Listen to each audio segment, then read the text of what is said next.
Ce soir, j'aimerais vous parler,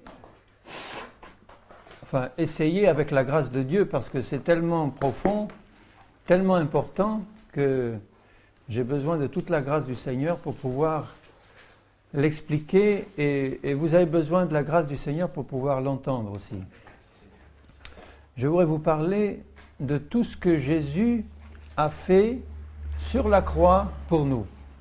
Parce qu'il y a des choses que nous savons très bien, mais il y en a d'autres que nous ne savons pas très bien. Et que nous soyons au Seigneur ou que nous ne soyons pas au Seigneur, nous avons besoin de savoir et d'entendre ce qu'il a fait pour nous. Quand nous ne sommes pas au Seigneur, quand nous n'avons pas donné notre vie encore au Seigneur, nous avons absolument besoin de savoir ce que Jésus a fait sur la croix pour pouvoir entrer dans son salut. Mais une fois que nous y sommes rentrés, nous avons absolument besoin d'aller plus loin dans la connaissance de ce qu'il a fait sur la croix pour pouvoir avancer avec lui jusqu'au bout. Surtout dans ces temps où nous savons qu'il revient bientôt, chercher ce qui lui appartient. Alors, ce soir, je vais vous parler ou reparler, parce que vous savez qu'il faut y revenir souvent. Il faut y revenir souvent parce qu'en y revenant, le Saint-Esprit le fait pénétrer de plus en plus dans nos cœurs.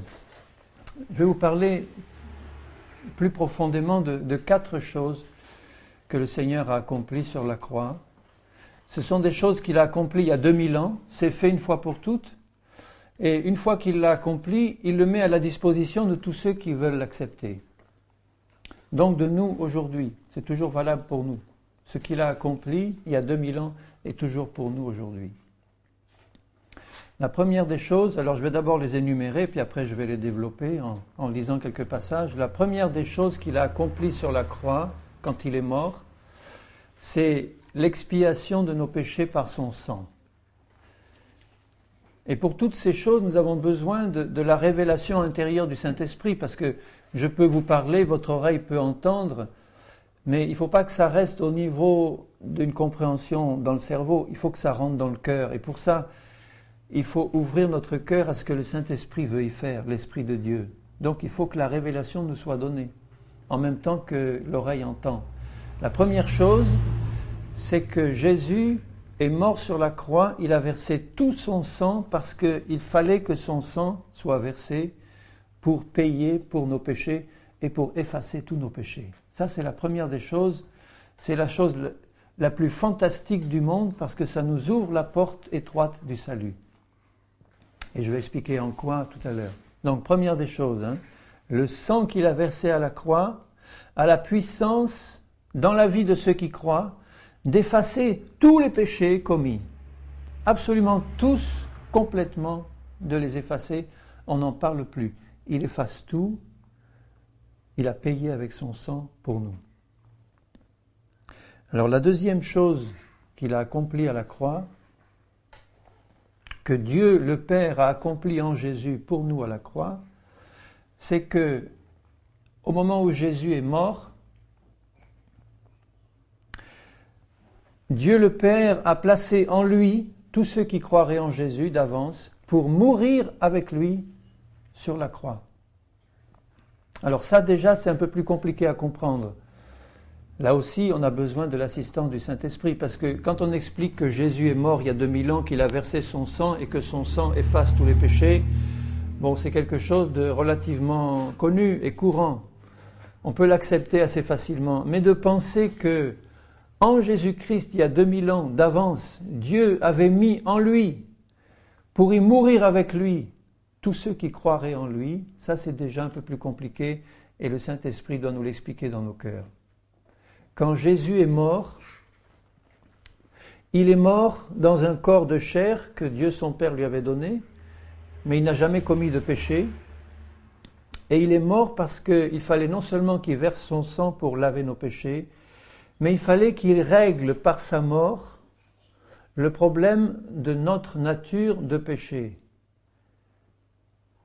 Quand Adam et Ève ont péché, le péché est entré dans la vie des hommes et des femmes, et tous leurs descendants ont été placés sous l'esclavage et la malédiction du péché. Notre nature humaine, esprit, âme et corps, est complètement sous l'esclavage du péché. On ne peut pas, quand on ne connaît pas Jésus comme un sauveur, on ne peut pas résister au péché. C'est une puissance qui nous domine et qui nous rend complètement esclaves et la volonté ne peut rien contre ça. Donc il ne suffisait pas d'effacer les péchés passés. Il fallait aussi régler le problème de la nature de péché qui causait les péchés. Parce que si Dieu efface nos péchés, mais que notre nature constamment nous repousse à pécher, évidemment le sang de Jésus peut toujours les effacer. C'est ce qu'il fait encore, merci Seigneur. Mais il fallait aller plus profond dans la solution. Il fallait que notre nature de péché meure en Jésus-Christ. Et c'est pour ça qu'il est mort dans la chair pour nous, pour que notre nature charnelle soit tuée en lui au moment où il est mort, pour tous ceux qui croiraient en lui. Et ça, c'est fantastique parce que ça nous libère de l'esclavage du péché. Ça nous libère complètement. Ça, c'est la deuxième chose qu'il a faite. La troisième chose qu'il a faite, c'est qu'il n'est pas resté au tombeau. 3 jours après, il est ressuscité. Il est ressuscité par la puissance de Dieu qui n'a pas voulu le garder au tombeau, puisque ce n'est pas pour ses péchés qu'il est mort, c'est pour les nôtres. Et donc, il ne fallait pas que Jésus voie la corruption et qu'il reste éternellement au tombeau. Ce n'était pas là le rôle du Messie. Il était dans le plan de Dieu, destiné à ressusciter, à redevenir vivant, à renaître à une vie nouvelle, lui qui était mort. Et son corps, le 3e jour, est sorti du tombeau et il est ressuscité. Et aujourd'hui, où je vous parle, au moment où je vous parle, Jésus n'est pas seulement une doctrine d'il y a 2000 ans ou le créateur d'une religion d'il y a 2000 ans qui est mort et enterré comme tous les autres créateurs de religion. C'est pas ça du tout. Jésus est ressuscité comme la tête d'un corps nouveau qui est son Église, qui est composé de tous ceux qui croient en lui, et c'est dans la vie de Jésus que nous sommes nés de nouveau, ressuscités avec lui quand lui est ressuscité. Alors ça, c'est une troisième chose importante, parce qu'il ne suffit pas de mourir dans notre vieille nature charnelle et de rester dans cette mort. Ça serait très passif et très négatif, mais Jésus veut nous faire participer à une vie entièrement nouvelle par sa résurrection, une vie qui n'a plus rien à voir avec la vie passée, une vie entièrement de Dieu, une vie de résurrection qu'il plante en nous au moment où nous acceptons Jésus comme Seigneur et Sauveur et au moment où nous lui demandons pardon pour nos péchés. Donc il accomplit ces 3 choses d'un coup. Il efface par son sang tous nos péchés passés, au moment où nous nous repentons, nous demandons pardon. Il fait mourir notre vieille nature complètement, puisqu'elle est morte en lui il y a 2000 ans, et il nous fait renaître à une vie nouvelle par son esprit, qui pénètre en nous, au moment où nous ouvrons notre cœur pour demander à Jésus d'y entrer, au moment où nous demandons pardon pour nos péchés, son esprit pénètre en nous, et il recrée un esprit nouveau en nous, entièrement nouveau, qui n'a plus rien à voir avec la vieille nature qui est morte, un esprit entièrement nouveau, et il le place en nous, dans notre corps actuel, qui devient maintenant le temple de son esprit. Donc au moment où lui est ressuscité, en lui, d'avance, sont nés de nouveau tous ceux qui allaient croire en lui. Et nous aussi maintenant, qui avons cru en lui, nous devons bien nous rappeler, ne jamais oublier, que en Jésus-Christ, toutes les choses anciennes sont passées, toutes choses sont devenues nouvelles en lui. Il nous a donné une nouvelle vie, une nouvelle nature, neuve à 100%. Mais le problème, c'est qu'il a placé cette nouvelle nature dans un corps qui n'est pas encore ressuscité. Il le sera quand Jésus reviendra chercher ceux qui l'attendent. À ce moment-là, la dernière étape du salut va s'accomplir. Il va transformer notre corps mortel en un corps immortel et il va le ressusciter entièrement, va lui donner une vie de résurrection. Mais en attendant, cette nature nouvelle qu'il met en nous, avec son esprit qu'il met en nous, il veut qu'elle se manifeste pleinement et qu'elle se manifeste dans tous les aspects de notre vie, au travers encore de cette chair mortelle. Et c'est la 4e chose qu'il accomplit pour nous à la croix, c'est nous permettre après avoir compris et reçu par la foi ces 3 premières choses dont je viens de parler, qui sont des réalités déjà accomplies et que Dieu plante dans nos vies dès la nouvelle naissance. À partir de ce moment-là, le Seigneur va travailler par son esprit pour manifester cette vie de résurrection dans tous les aspects de notre vie. Et Jésus l'a déjà accompli pour nous d'avance parce qu'il est notre vie et il vit en nous. Donc à ce moment-là, dès le moment où nous l'acceptons comme Seigneur et Sauveur, il commence en nous un travail qui dure encore maintenant et qui ne s'achèvera que le jour où il reviendra ou le jour où la mort viendra nous prendre, c'est-à-dire un travail de manifestation de cette vie de résurrection dans notre vie de tous les jours. C'est acquis une fois pour toutes en Christ, cette nouvelle nature, cette 3e chose qu'il a acquise pour nous. Mais le 4e point, c'est que jour après jour, l'Esprit de Dieu qui habite en nous et le Seigneur qui habite en nous travaille par sa puissance à nous transformer dans le modèle qu'il est lui-même. Et pour ça, alors là, il nous demande, c'est inclus dans ce 4e point, il nous demande de porter notre croix tous les jours. Lui a porté la sienne et nous avons été engloutis dans sa mort et sa résurrection. Mais dans ce travail de manifestation de sa nature divine en nous, il faut que cette chair qui a été crucifiée il y a 2000 ans soit mise à mort tous les jours dans tous ses aspects, parce que ça ne se fait pas, ça ne se manifeste pas instantanément. Vous comprenez bien ce que je veux dire ? Je vais réexpliquer ça parce que c'est un peu délicat à comprendre. C'est qu'il y a 2000 ans, Jésus-Christ a tout accompli. Donc déjà, spirituellement, en lui, nous sommes parfaits. En lui, nous sommes une nouvelle créature. En lui, nous sommes nés à une vie nouvelle. En lui, Dieu nous voit déjà parfaits. Mais ce qui compte pour le Seigneur, c'est pas que nous restions simplement sur le plan de cette compréhension spirituelle de ce que nous avons en lui, c'est qu'on le manifeste concrètement dans notre vie de tous les jours.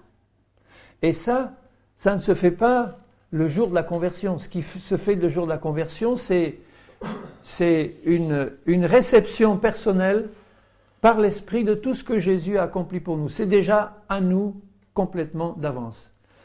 Et à partir de là, le Seigneur, par sa puissance et par notre foi aussi, en son travail, il va faire un travail de mise à mort effective cette fois, concrète, dans notre vie de tous les jours, de tout ce qui n'est pas spirituel et de manifestation de tout ce qui est spirituel. Et là, c'est lui qui l'accomplit en nous. Ce n'est pas nos efforts personnels qui vont le faire, c'est pour ça que je le mets en 4e point. Ce qu'il a accompli il y a 2000 ans, il nous l'a acquis, c'est-à-dire cette transformation graduelle jusqu'à la perfection manifestée.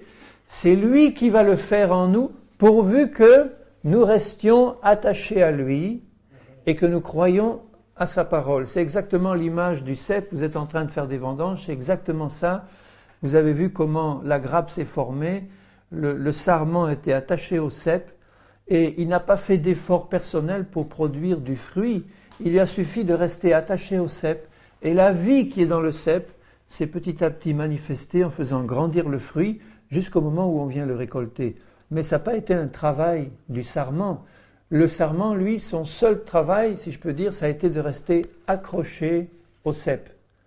Et s'il y a la moindre blessure ou autre, il faut que ce soit réparé pour que la sève puisse bien couler dans le sarment et que jour après jour, le fruit se forme. Mais vous comprenez bien que c'est la vie du cep qui permet à ce fruit de se faire et que déjà d'avance, le vigneron, le viticulteur le sait très bien, à l'instant même où il voit les premières fleurs se faire sur le sarment, il sait déjà que si tout va bien, si les conditions restent bonnes, il sait déjà que la récolte est en cours. Ça va suivre son chemin, il sait que d'avance c'est fait. Il va veiller simplement à ce que les conditions soient bien remplies, que le sarment reste attaché au cep, mais aussi que certaines conditions naturelles soient remplies de protection, de lutte contre les maladies, etc. Ce sont des images spirituelles de ce que le Saint-Esprit fait en nous, pourvu que nous restions attachés à Jésus. Alors c'est merveilleux parce que quand nos yeux s'ouvrent à ce qu'il a fait, le Saint-Esprit veut nous faire comprendre que la vie avec Jésus, ce n'est pas une religion, ce n'est pas une nouvelle religion, ou ce n'est pas la meilleure des religions, ou ce n'est pas entrer dans une religion en disant bon tu vas te faire chrétien, donc à partir de ce moment-là, tu vas participer à des réunions, accepter certains commandements, faire certaines choses, ne plus faire certaines choses. C'est pas ça du tout. Ça, c'est la méthode des religions du monde. Mais avec le Seigneur Jésus, c'est une vie qu'on reçoit, un changement de nature qu'on reçoit de l'intérieur, une transformation que le Saint-Esprit fait dans nos cœurs, et c'est lui qui nous rend capables à ce moment-là d'obéir aux exigences du Seigneur et de manifester sa gloire. Mais c'est sa vie que nous recevons. Recevoir Jésus, c'est recevoir sa vie. C'est pas entrer en religion, c'est recevoir sa vie. Et c'est sa vie qui fait son œuvre en nous, qui nous change, qui nous donne la joie, la paix et tous les bienfaits du ciel.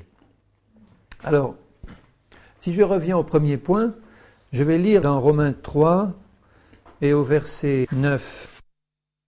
Quoi donc sommes-nous plus excellents? Nullement, car nous avons déjà prouvé que tous, juifs et grecs, à son époque il n'y avait que deux catégories de personnes, il y avait les juifs qui avaient la parole de Dieu, et puis les autres, les païens, c'était les grecs. C'est-à-dire juifs et grecs sont sous l'empire du péché, ça veut dire sont esclaves du péché. Selon qu'il est écrit, il n'y a pas de juste, pas même un seul. Nul n'est intelligent, nul ne cherche Dieu, tous sont égarés, tous sont pervertis. Il n'y en ait aucun qui fasse le bien, pas même un seul. Alors voyez de quoi nous rassurer quand nous nous voyons les uns les autres avec les yeux de Dieu. On n'a pas à se dire, toi tu es meilleur que moi je suis moins bon que toi. Nous sommes tous complètement pervertis aux yeux de Dieu à cause du péché que nous avons hérité de nos ancêtres. Vous pouvez dire, oui, c'est pas ma faute. D'accord, c'est pas votre faute au départ, mais ça devient ta faute quand tu refuses Jésus. Parce que quand je refuse Jésus, ça veut dire que je n'ai plus le moyen de sortir de l'état que j'ai hérité. Alors qu'il me donne, par cadeau gratuit, le moyen d'en sortir. Il me dit, il faut que tu comprennes que tu es esclave du péché. Sous l'empire du péché, ça veut dire un esclave complet. Il n'y a pas moyen d'éviter de pécher. Il n'y a que les hypocrites qui arrivent à donner le change, ou les religieux justement qui ont une façade mais qui n'ont pas leur cœur changé. Il n'y a que ceux-là qui peuvent essayer de donner le change, mais Dieu qui voit les cœurs, il nous voit tous au même niveau, c'est-à-dire pourris par le péché, et il nous aime. Mais il ne veut pas nous laisser dans cette situation. C'est pour ça qu'il a envoyé Jésus. Et il dit un peu plus loin, au verset 25, je vais lire à partir du verset 23, un peu plus bas. Car tous ont péché et sont privés de la gloire de Dieu. Le péché nous sépare de Dieu. Le péché nous empêche de comprendre et de voir même Dieu. Il nous sépare complètement de Dieu. Et Dieu qui nous aime veut rétablir ce contact entre lui et nous. C'est pour ça qu'il dit « Tous ont péché et sont privés de la gloire de Dieu ». Et ils sont gratuitement justifiés. Justifiés, ça veut dire rendus justes, pardonnés, lavés. Par sa grâce, il nous a fait grâce, comme un président de la République gracie un condamné à mort. Il mérite la condamnation à mort, mais il nous a fait grâce parce qu'un autre est mort pour nous. Jésus, sur la croix. Alors, par sa grâce, par le moyen de la rédemption qui est en Jésus-Christ, le premier des 4 points dont je viens de parler, c'est lui que Dieu a destiné à être une victime expiatoire pour ceux qui auraient la foi en son sang, afin de montrer sa justice, etc. Donc il dit bien, ceux qui croient en ce que Jésus a fait, et la foi nous est donnée dès qu'on entend la parole de Dieu, qui nous dit, tu es un pécheur, tous nous sommes des pécheurs, ce péché nous conduit à la mort et à l'enfer, mais Dieu qui nous a aimés d'un amour éternel n'a pas voulu cette chose pour nous. Il a envoyé Jésus dans un corps sans péché pour mourir sur une croix, c'est-à-dire pour y porter le châtiment que nous aurions dû avoir à cause de notre péché. Et là, il a versé son sang, et ce sang nous rend justes devant Dieu. Quand nous croyons, nous écoutons ce message, et immédiatement le Saint-Esprit nous donne dans notre cœur la conviction que c'est vrai, que nous sommes vraiment pécheurs devant Dieu. Rien du tout. Mais que Dieu qui nous aime ne veut pas nous laisser dans cette situation. Il a envoyé son Fils, il est mort sur la croix pour nous, il a versé son sang, et en payant pour nous, il a satisfait la justice de Dieu qui voulait que le péché soit condamné. Et en étant condamné à notre place, en versant son sang, il nous permet, si nous croyons en lui, de bénéficier de ce salut qu'il nous a donné par grâce. Quand quelqu'un meurt à la place d'un autre, cet autre n'a plus à mourir. Je veux dire, à payer la condamnation. Il a simplement à accepter ce qu'un autre a accompli pour lui pour recevoir la libération. Et ça, c'est ce que Jésus a accompli pour nous. Et nous devons le recevoir par la foi. C'est pas par nos œuvres qu'on entre au ciel, c'est par la foi. Seigneur, je réalise que je ne suis rien du tout, un bon à rien devant toi, ou une bonne à rien, et que ce péché m'a amené à la mort, je ne te connais pas. Et après la mort physique, eh bien c'est l'enfer, c'est la condamnation. Mais Dieu qui est bon veut que tous les hommes soient sauvés. Et c'est pour ça qu'il nous met ce message de l'Évangile, Jésus est mort pour toi, il a versé son sang, ce sang a la puissance de te laver tous tes péchés et de te rendre juste devant Dieu. Sa justice est satisfaite. Maintenant, si vous tournez la page un peu plus loin, dans Romains 6, là, il parle à ceux qui ont accepté Jésus comme leur Seigneur, aux chrétiens donc, et il leur dit, maintenant vous allez comprendre une chose un peu plus grande, un peu plus profonde, vous chrétiens. Vous avez compris que le sang de Jésus efface vos péchés. Mais je vais vous expliquer une chose, et il leur dit au verset 3, chapitre 6, verset 3, « Ignorez-vous que, apparemment certains ne le savaient pas, ignorez-vous que nous tous qui avons été baptisés en Jésus-Christ, baptisé, ça veut dire plongé, immergé en lui. C'est dans sa mort que nous avons été baptisés. » Il veut dire simplement aux chrétiens, il va falloir que vous compreniez ça, c'est que quand Jésus-Christ est mort, vous avez été plongé dans sa mort. Et ce qui a été plongé dans sa mort, c'est toute votre vieille nature de péché. Elle a été engloutie dedans, dans la mort de Jésus, complètement, et au moment où il est mort, vous êtes mort avec lui. Non pas mort au sens vous allez aller en enfer, pas ça du tout, au contraire, c'est sa mort qui nous délivre de l'enfer. Mais il nous délivre de la puissance de la vieille nature qui a été engloutie dans la mort de Jésus.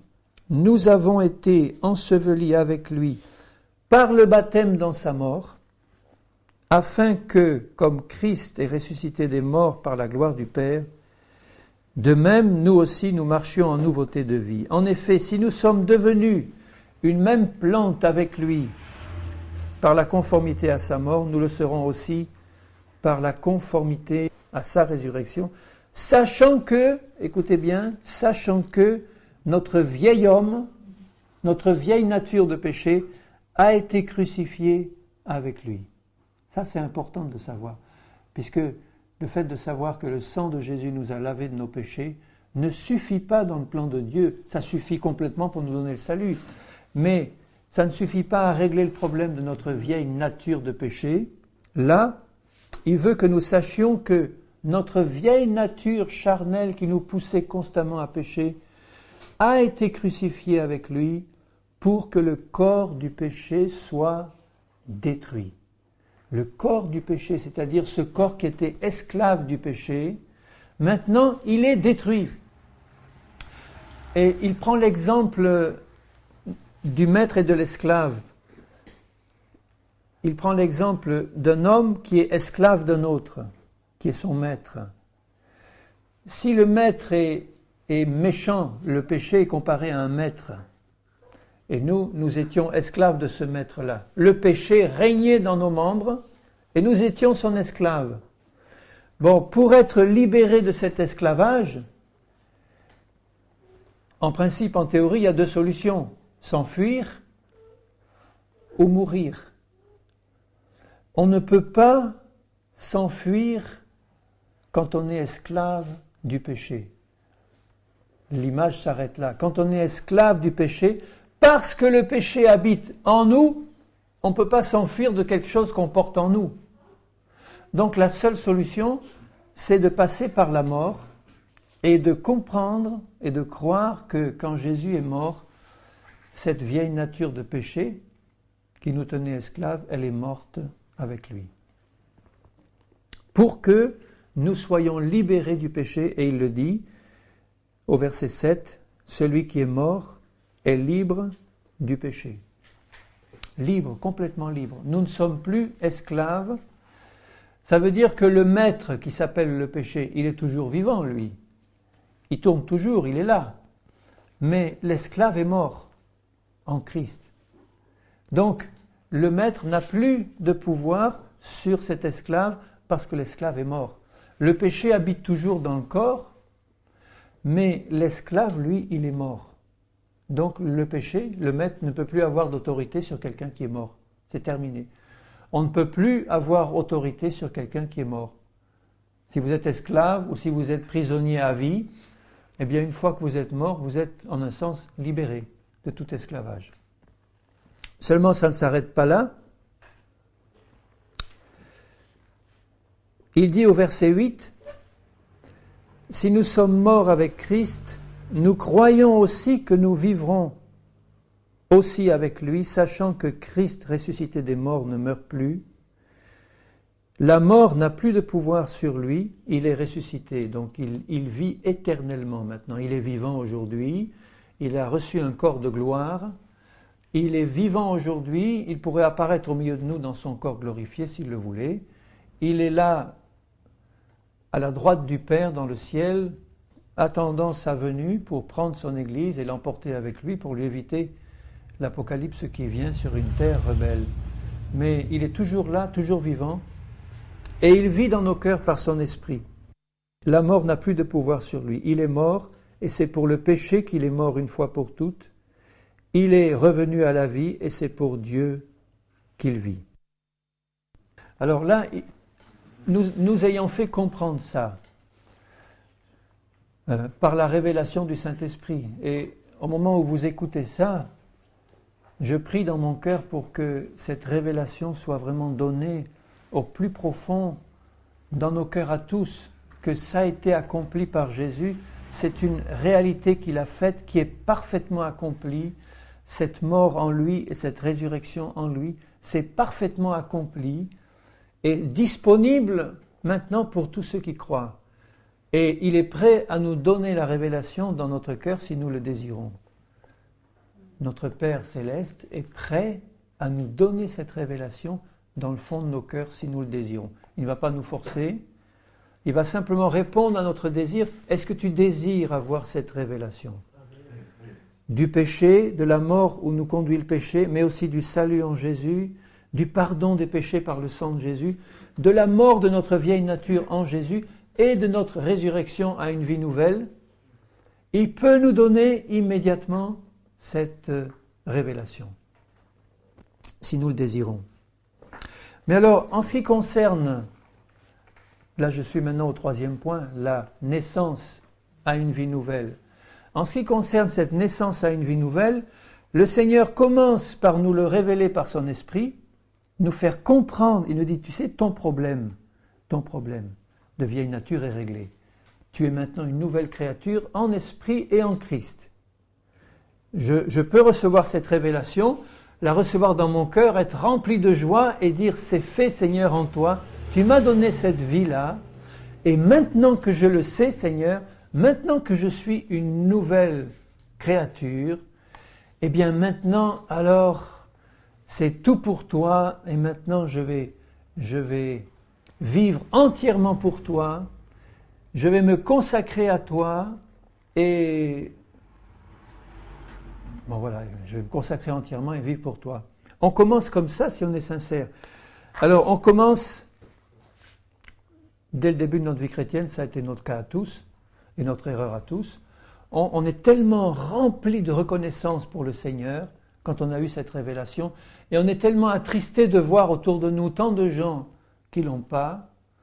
Quand on a reçu cette révélation, on voudrait la faire partager, on veut faire connaître Jésus aux autres, on veut faire plein de choses pour le Seigneur, pour le faire comprendre aux autres, pour le faire connaître aux autres.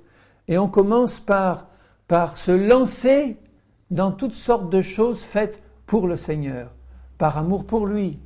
On veut témoigner, on veut raconter ce qu'on a fait, ce qu'il a fait en nous, etc.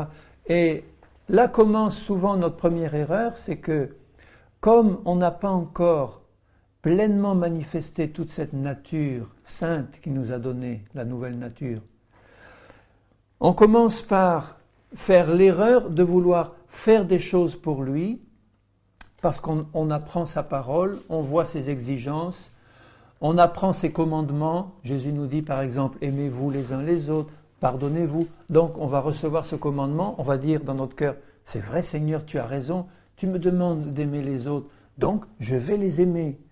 Et alors on commence à nous efforcer d'aimer les autres parce que Jésus nous le demande. Et là on se rend compte que ça ne marche pas vraiment à tous les coups. On s'efforce de faire quelque chose, mais dès que nous nous efforçons de faire quelque chose, on voit réapparaître cette nature de péché que pourtant nous avons reçu la révélation qu'elle était morte en lui.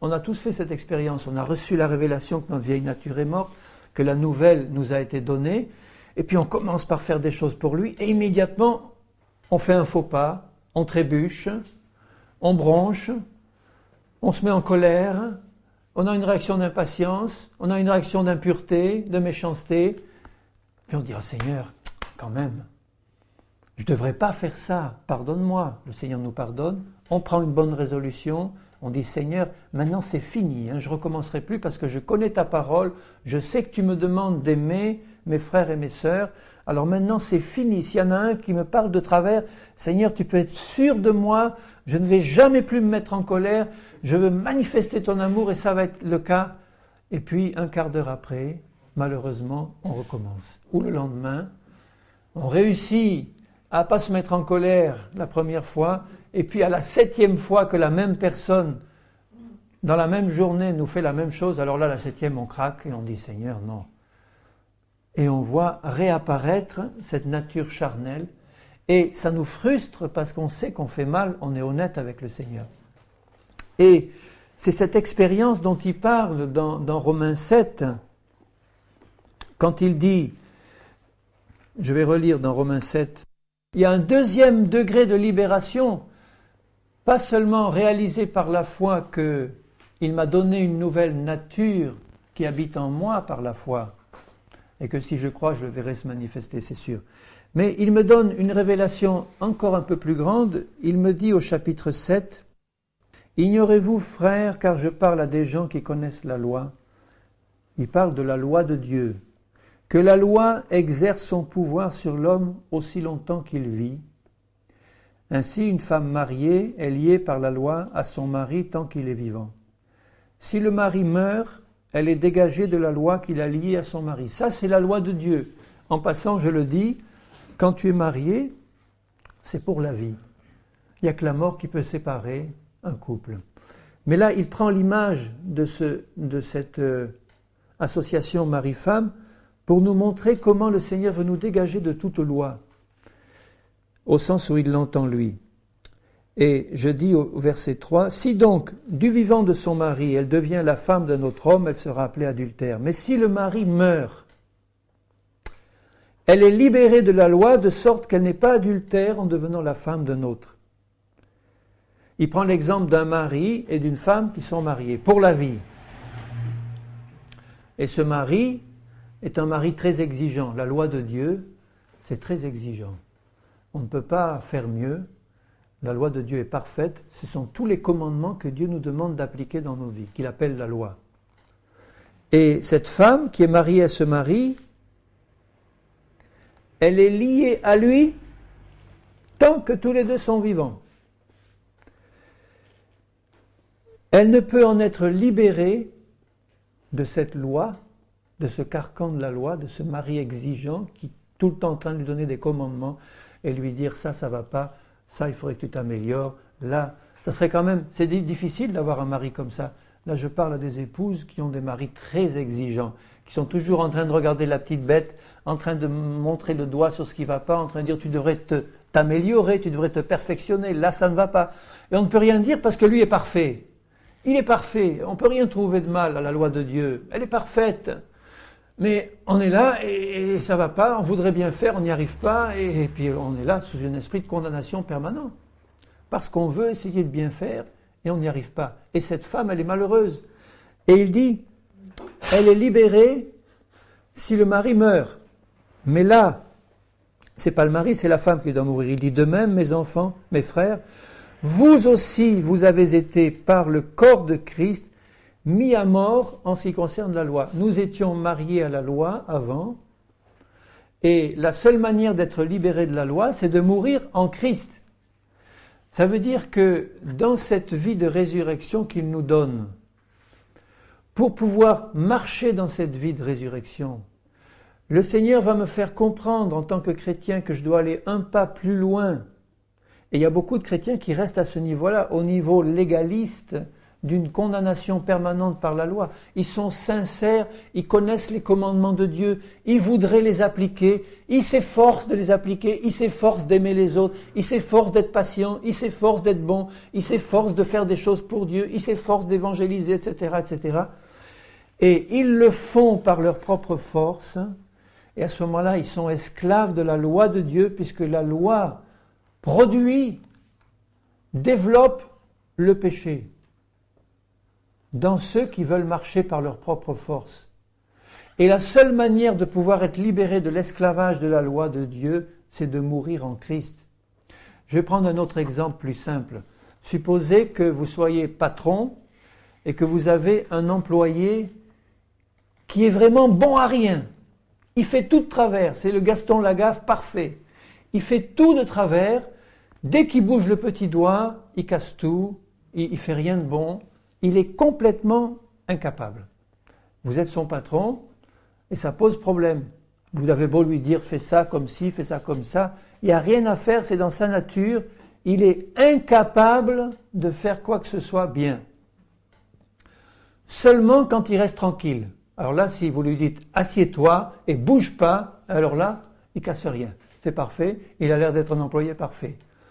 Mais dès que vous lui demandez de faire quelque chose, c'est-à-dire dès que la loi commence à agir, Dieu nous demande d'aimer. Dieu dit, aime ton prochain. Je me lève, je vais l'aimer, boum, patatraf. Parce que de moi-même, j'en suis incapable. Je suis un serviteur complètement incapable si j'essaye de le faire de moi-même. Alors les commandements de Dieu, c'est comme un patron qui est parfait, qui nous donne de bonnes règles, mais nous sommes comme des serviteurs incapables. Et dès que nous essayons de nous lever pour obéir à sa loi, par nos propres bonnes résolutions, patatras, on n'y arrive pas.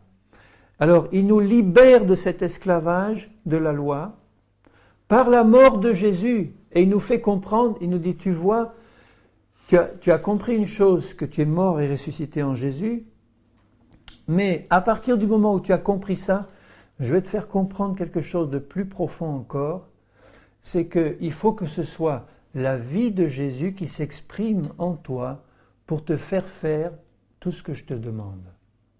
C'est par Jésus, on a chanté tout à l'heure, « Ô Seigneur, tu me donnes la vie, la paix, l'amour », et tout ce que nous faisons, c'est toi qui l'accomplis pour nous ou en nous. C'est Paul qui dira, c'est Christ qui vit en moi, c'est Jésus même qui dira, je ne fais rien de moi-même, mais je fais par la vie pleine, divine qui était en lui, tout ce que son Père lui demandait.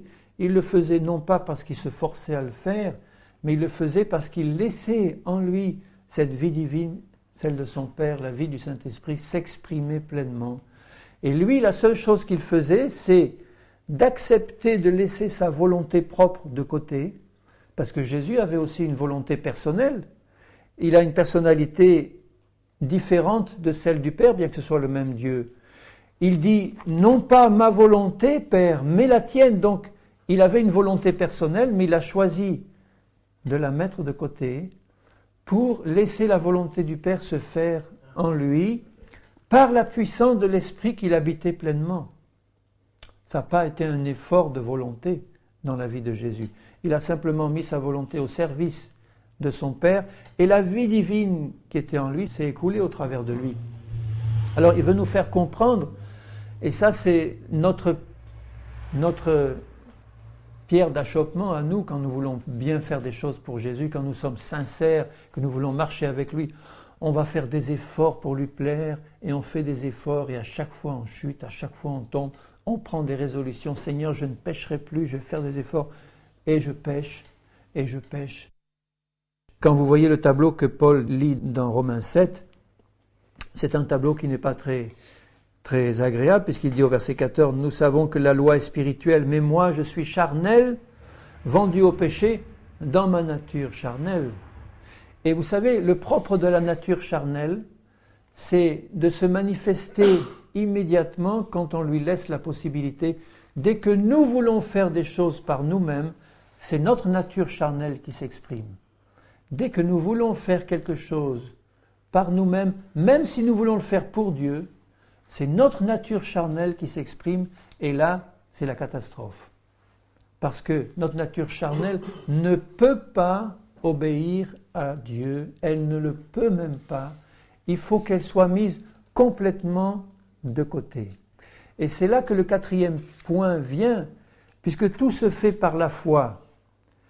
Je comprends que Dieu m'a libéré de la loi du péché, qui m'a libéré de l'esclavage à ce corps de péché, par sa mort et sa résurrection. Maintenant, je comprends qu'il me libère de tout effort personnel pour le servir. Ça, c'est le plus pénible à comprendre, je crois, pour des chrétiens. Parce qu'il y a des chrétiens qui restent enfoncés là-dedans toute leur vie. Parce qu'ils aiment le Seigneur et parce qu'on leur enseigne la parole, alors bien, tous les commandements en disant, bon, il va falloir que tu fasses ça, et puis maintenant ça, et il ne faut plus que tu mettes de jupe ou de robe ou de pantalon, je ne sais pas, il faut que tu mettes un voile, ou il faut que tu fasses ci, ou que tu ne fasses pas ça, il faut que tu payes ta dîme. Alors tout ça, oh Seigneur, je veux te servir, moi je le reçois, et je veux le mettre en pratique, mais on le fait par un effort de volonté personnelle qui vient à ce moment-là de notre volonté et de la chair, de l'âme charnelle, anima, et qui n'est pas un fruit de la vie du Saint-Esprit en nous, un fruit naturel de ma communion avec Jésus. Parce que quand on est en communion avec Jésus, qu'on a compris ces choses et qu'on laisse la vie de Jésus s'exprimer, il va nous faire mettre le voile, il va nous faire habiller d'une certaine façon, il va nous faire parler d'une certaine façon, il va nous rendre polis, aimables et gentils, mais ça va être un fruit naturel qui va venir du fait que la croissance va se faire en Dieu et la manifestation du Saint-Esprit va se faire de plus en plus grande dans tous les domaines de ma vie. Et c'est Christ qui va le faire en moi si je le laisse faire. Si je me mets devant lui en disant « Seigneur, j'ai compris que mes efforts personnels, même mes bons efforts pour te servir et faire du bien, pour toi, c'est de la pourriture. » Excusez-moi du terme, mais c'est ça. Dieu n'en veut pas de ce qui vient de nous.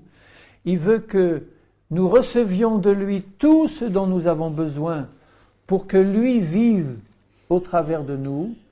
Il nous demande simplement de croire en sa présence en nous et à la puissance de son esprit, de lui offrir nos membres, nos corps, comme un sacrifice vivant, pour que lui prenne le relais et que lui s'exprime au travers de nous. Ça ne veut pas dire que nous allons devenir des pantins et des marionnettes entre ses mains. Dieu aura toujours besoin de notre accord, de notre décision de consécration personnelle, de notre foi en son action et en sa parole. C'est la parole de Dieu qui va nous guider constamment dans ce travail de manifestation de la vie de Christ. Ce quatrième point qui consiste à voir jour après jour dans nos vies la perfection de Christ se manifester. La perfection de Christ. Une fois que j'ai été libéré de l'esclavage de la loi, que j'ai compris que ce ne sont pas mes efforts pour Dieu qui comptent, et que là, complètement anéanti, je me mets devant Dieu en disant « Seigneur, pendant des années, j'ai voulu faire des choses pour toi. J'ai fait beaucoup de choses pour toi. Et apparemment, ça a pu porter beaucoup de fruits pour toi. J'ai parcouru la terre entière en évangélisant des milliers de personnes, Seigneur. Mais ça venait de ma chair parce que je voulais faire des choses pour toi. Et devant toi, ce n'est pas acceptable si ce n'est pas toi qui l'as fait en moi, si ce n'est pas la manifestation de ta volonté parfaite en moi. Et quand j'arrive à ce point de capitulation complète, personnelle, devant Jésus, à ce moment-là, 4e point, l'œuvre de la croix peut se faire profondément en moi.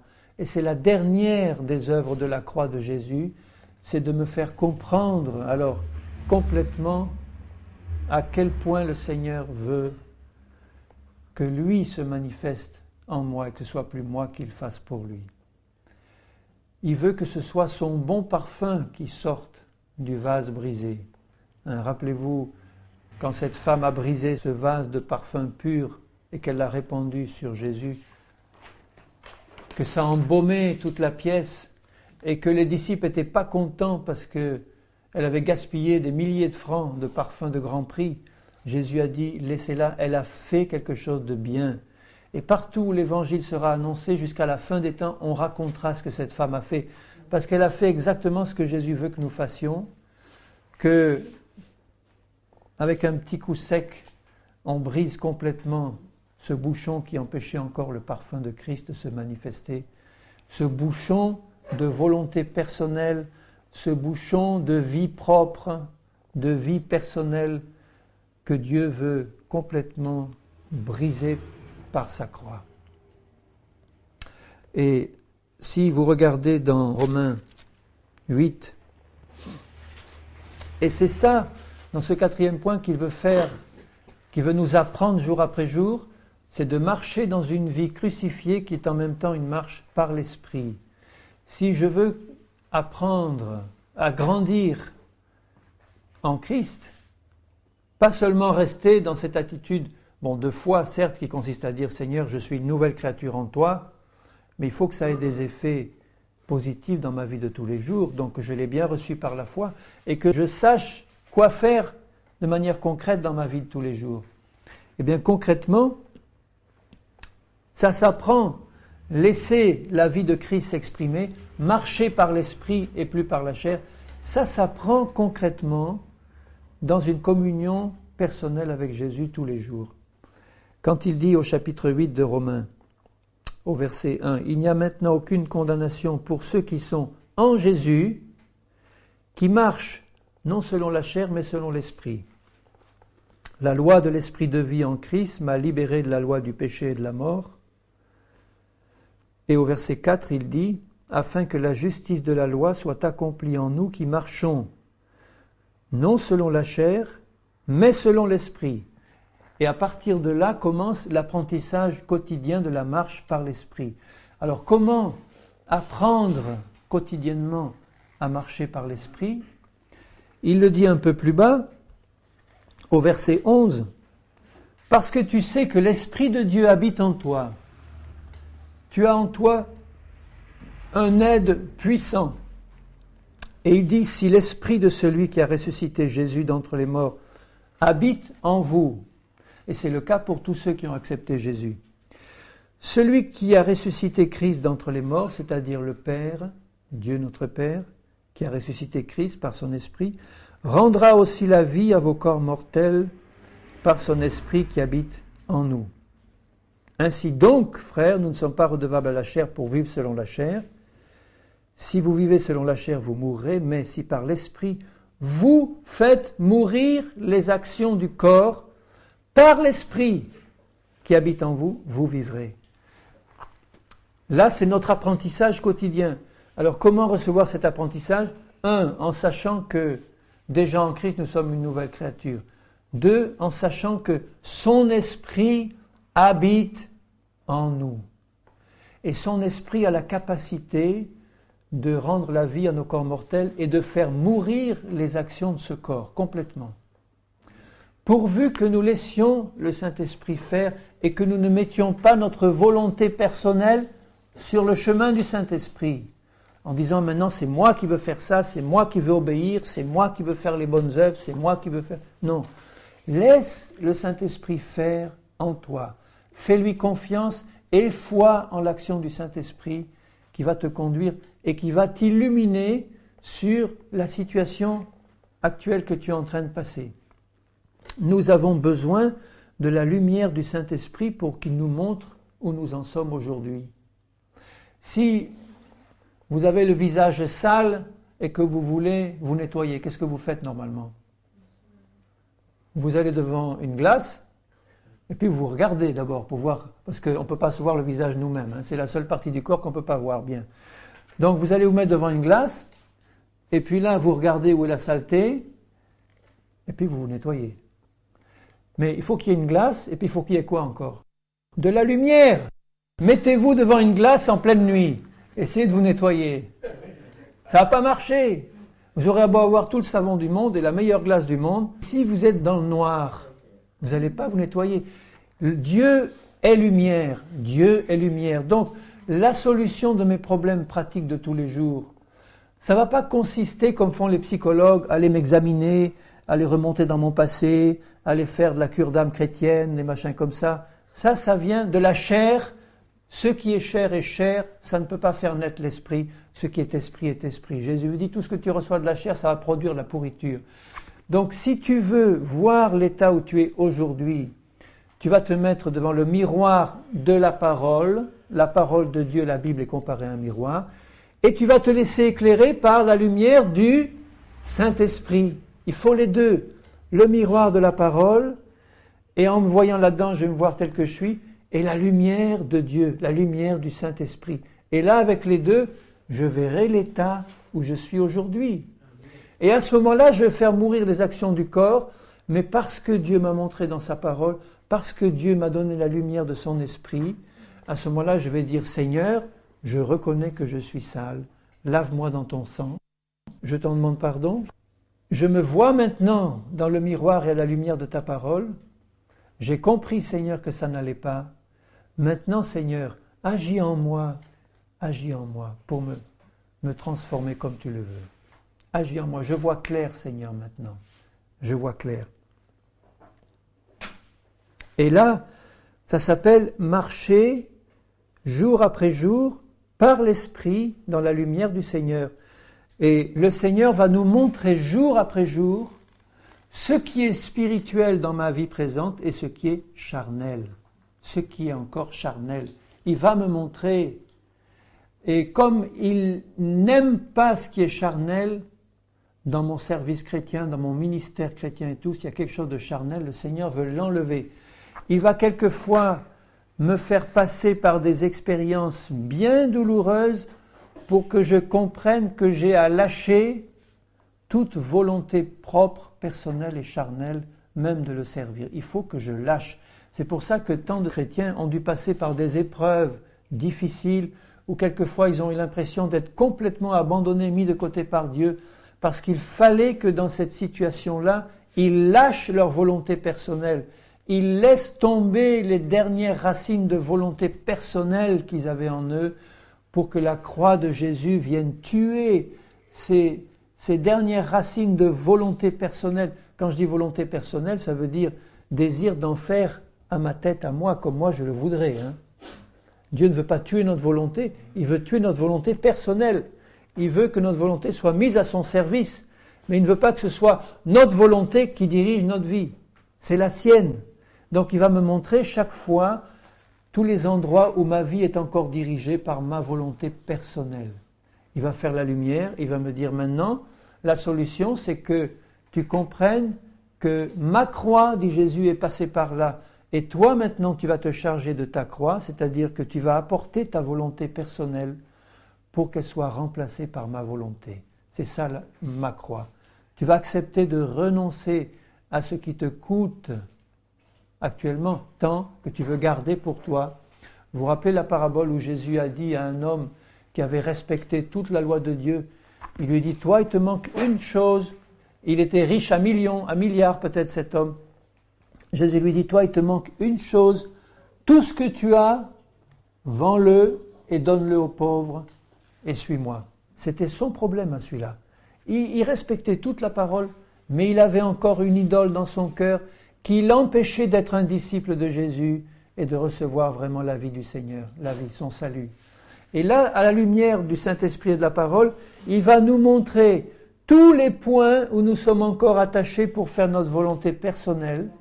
Et nous allons lâcher, si nous aimons le Seigneur, bien sûr, nous allons lâcher, point après point, jusqu'à ce qu'il reste plus rien. Et que ce que Jésus a acquis pour nous à la croix se manifeste enfin pleinement. Et je terminerai en lisant 2 passages. Un dans Luc 17. Dans Luc 17, il parle au verset 31.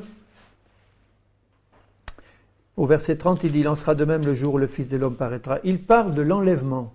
Et il dit, au verset 31 de Luc 17, « En ce jour-là, que celui qui sera sur le toit et qui aura ses effets dans la maison ne descende pas pour les prendre, ne soit pas comme la femme de Lot. » Il lui avait dit, le Seigneur, « Ne te retourne pas, tu vas périr si tu te retournes. » Elle s'est retournée parce que son cœur était attaché à Sodome.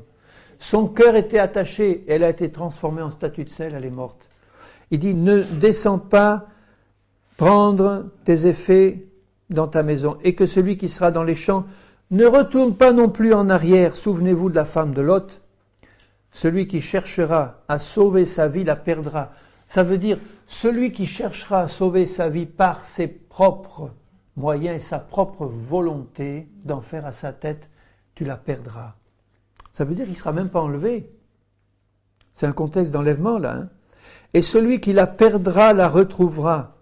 Je vous le dis, en cette nuit-là, de 2 personnes qui seront dans un même lit, l'une sera prise, l'autre laissée.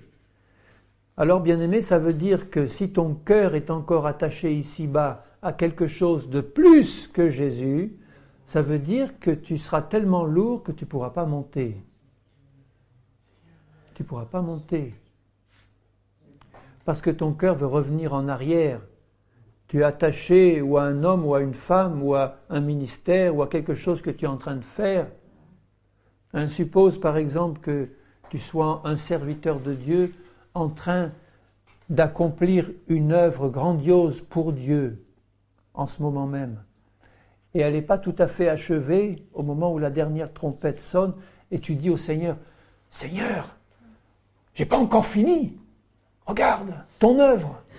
Tu vois, c'est grandiose ce que tu es en train de faire, mais c'est pas tout à fait fini, Seigneur. » Qu'est-ce qu'il te dira, Jésus? Il te dira, reste et finis-le. Tu veux rester, reste et finis-le. Mais moi, j'emporte tous ceux qui sont prêts à partir avec moi. Si ton cœur est attaché à faire quelque chose alors que Jésus est en train de te dire, laisse tomber tout ça et viens. Si tu dis, non, non, Seigneur, il y a encore des choses à faire, moi je veux rester parce que j'ai encore des choses à faire pour toi. Tu cherches encore à faire ta volonté propre. Tu n'es pas encore détaché. Et pourtant, c'est pour Dieu. Sois libre de faire ce que Dieu va te demander de faire. Comme Philippe à Samarie qui avait un grand réveil, des milliers d'âmes se tournaient, des miracles et tout, et Jésus lui dit par le Saint-Esprit, stop, arrête, va au désert pour un homme. Il a immédiatement tout laissé. Il aurait pu dire, Seigneur, c'est une grande œuvre, je ne peux pas laisser ces brebis là, il faut les nourrir, il faut organiser l'église, il faut nommer des anciens, etc., et patati et patala. Il a tout laissé entre les mains du Seigneur, qui est le chef de l'église, et il est parti. Il a été conduit par l'Esprit. Il a marché selon l'Esprit. Vous comprenez? Et il dit, je termine le passage, verset 35, de 2 femmes qui moudront ensemble, l'une sera prise et l'autre laissée. De 2 hommes qui seront dans les champs, l'un sera pris et l'autre laissé. Tout ça parce qu'ils voulaient chercher à sauver leur vie, alors que ceux qui la perdront, c'est-à-dire qui accepteront de renoncer à leur volonté personnelle, quand ils connaissent la volonté de Dieu, et qui ne s'attachent plus à leur désir personnel pour faire la volonté de Dieu comme il le veut, à ce moment-là, tu vas la retrouver ta vie pour l'éternité. Et dans Jean 12, au verset 23, Jean 12, 23, Jésus leur répondit, « L'heure est venue où le Fils de l'homme doit être glorifié. » Et nous savons comment il a été glorifié, en acceptant pleinement la volonté de Dieu son Père, de passer à cette croix maudite pour payer pour nous et de passer par la mort. Il fallait qu'il soit glorifié à ce moment-là. En vérité, je vous le dis, si le grain de blé qui est tombé en terre ne meurt, il reste seul. Mais s'il meurt, il porte beaucoup de fruits. Celui qui aime sa vie la perdra, et celui qui est sa vie dans ce monde, sa vie personnelle, ses idées personnelles, ses désirs personnels, si tu as de la haine pour ça, à ce moment-là, tu la conserveras pour la vie éternelle. Si quelqu'un me sert, qu'il me suive. Et là où je suis, là aussi sera mon serviteur. Si quelqu'un me sert, le Père l'honorera. Et il savait très bien, le Seigneur, ce qu'il disait, en disant, si quelqu'un me sert, qu'il me suive. Tu veux me suivre? Suis-moi jusqu'à la croix, parce que c'est en passant par la croix que tu vas manifester la vie de résurrection. Le grain de blé, il peut rester, je crois, des dizaines d'années dans un endroit bien sec, dans certaines conditions précises. Il va rester là, il va rester vivant, mais il ne va pas produire de récolte. Parce qu'il ne va pas mourir au sens où il ne va pas se planter dans un sol humide, perdre sa coquille, sa carapace qui va se désagréger, et la vie qui est en lui va se manifester à ce moment-là et en produire 10, 20, 100 grains. Et Jésus dit, si tu restes attaché à ta volonté, cette vie que j'ai placée en toi, elle ne va pas sortir de la coquille, de la carapace, elle va rester enfermée et tu vas rester seul. Alors que Jésus nous a mis dans un corps ensemble, nous sommes son corps, il est la tête. Mais vous comprenez que si le corps est formé de petits grains tout fermés sur eux-mêmes comme ça et tout enveloppés dans leur carapace, ça ne va pas être un corps où la vie va circuler. La vie va rester bloquée dans chaque cellule. Alors que là, il dit, si cette vie qui est en toi, elle se manifeste en dehors parce que la carapace, cette chair-là, tu as accepté ta volonté personnelle, tu as accepté qu'elle meure pour faire la volonté de Dieu, à ce moment-là, toute la vie va sortir et se manifester, et ça va être une récolte à la gloire de Dieu. Et ça, c'est que par la croix que ça peut se faire. Jésus l'a fait pour nous. Et en conclusion, je veux revenir sur ces 4 aspects pour qu'ils soient bien présents à notre esprit, de l'œuvre magnifique que Jésus a accomplie pour nous à la croix. C'est grandiose. Et tous les jours, je prie, je dis, Seigneur, révèle-moi encore plus tout ce que tu as fait à la croix. Parce que j'en vois toujours que des aspects partiels, mais je te prie que tu m'éclaires toujours plus. Le premier aspect, c'est que nous étions tous des pécheurs. Jésus est mort pour nous, pour payer pour nous. Son sang a été versé et son sang a la capacité d'effacer complètement les péchés de ceux qui se repentent et qui demandent pardon au nom de Jésus. Le deuxième aspect, c'est que au moment où il est mort, toute notre vieille nature est morte en lui et il me le révèle, il veut me le révéler par le Saint-Esprit. Le troisième aspect, c'est que au moment où il est ressuscité, nous qui croyons en lui, nous sommes ressuscités avec lui à une vie nouvelle qui est entièrement libérée de l'esclavage du péché, de ce corps de mort et de la loi de Dieu qui ne peut plus être respectée maintenant par nos efforts personnels, mais que Dieu va nous faire respecter par son esprit qui habite en nous, et son esprit va nous conduire à l'obéissance naturelle de la loi. Et le quatrième aspect, c'est que tout ce que Jésus a accompli pour nous, cette mort, cette résurrection, il le fait quotidiennement dans ma vie, pourvu que j'accepte de renoncer à ma volonté personnelle.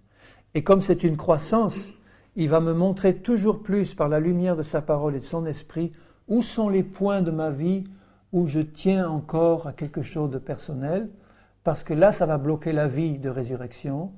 Et tout le travail de croissance en moi va constituer à appliquer la croix partout où il y a une volonté personnelle pour qu'elle soit mise à mort concrètement, afin que je puisse dire vraiment du fond du cœur, comme Jésus l'a fait, non pas ma volonté, mon Père, mais la tienne. Non pas ma volonté, mais la tienne. Et si nous faisons tous cela devant Dieu, et que nous avons foi en l'œuvre accomplie par Jésus, parce que c'est lui qui le fait en nous. Quand il est dit par exemple que tout votre être entier soit conservé irréprochable pour le retour de Christ, l'esprit, l'âme et le corps. Et il ajoute, c'est lui qui le fera. C'est lui qui va le faire en toi si tu restes attaché au Seigneur, si tu l'aimes, si tu abandonnes toute volonté personnelle et si tu dis Seigneur, fais ton œuvre en moi. Je m'offre entièrement à toi. Offrez vos membres, offrez votre corps comme un sacrifice vivant. Je m'offre tout entier à toi. Fais ton œuvre de crucifixion de ma volonté propre, j'accepte, pour que tout soit mis maintenant vraiment à ta disposition et que ta vie s'exprime en moi pour ta plus grande gloire. À ce moment-là, nous allons voir des choses merveilleuses se passer. Hein? Amen? Amen. Alléluia.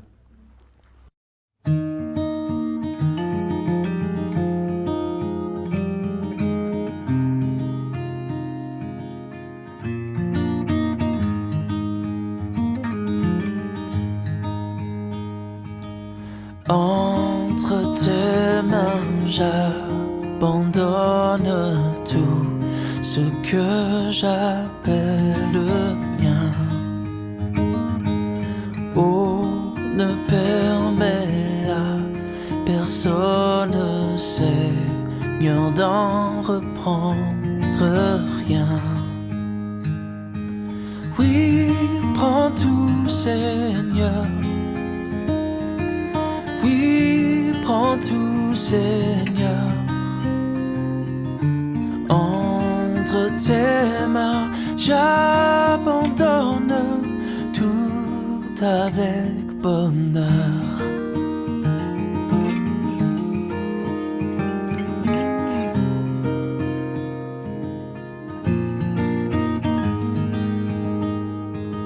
Je n'ai pas peur de te suivre sur le chemin de la croix,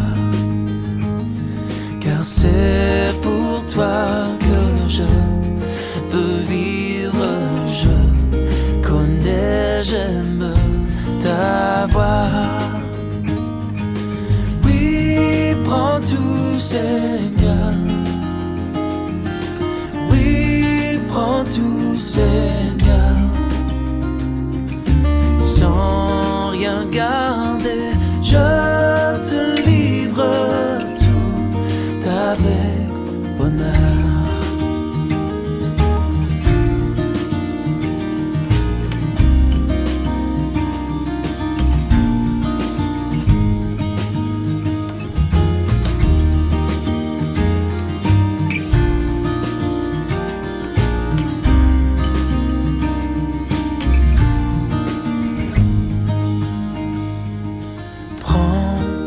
Corps et prends mon âme, que tout en moi soit à toi, que par ta divine flamme tout mal soit détruit en moi. Oui, prends tout, Seigneur. Oui, prends tout, Seigneur. Prends mon corps et prends mon âme, règne sur mon cœur. Oui, prends tout, Seigneur. Oui, prends tout, Seigneur. Entre tes mains, j'abandonne tout avec bonheur.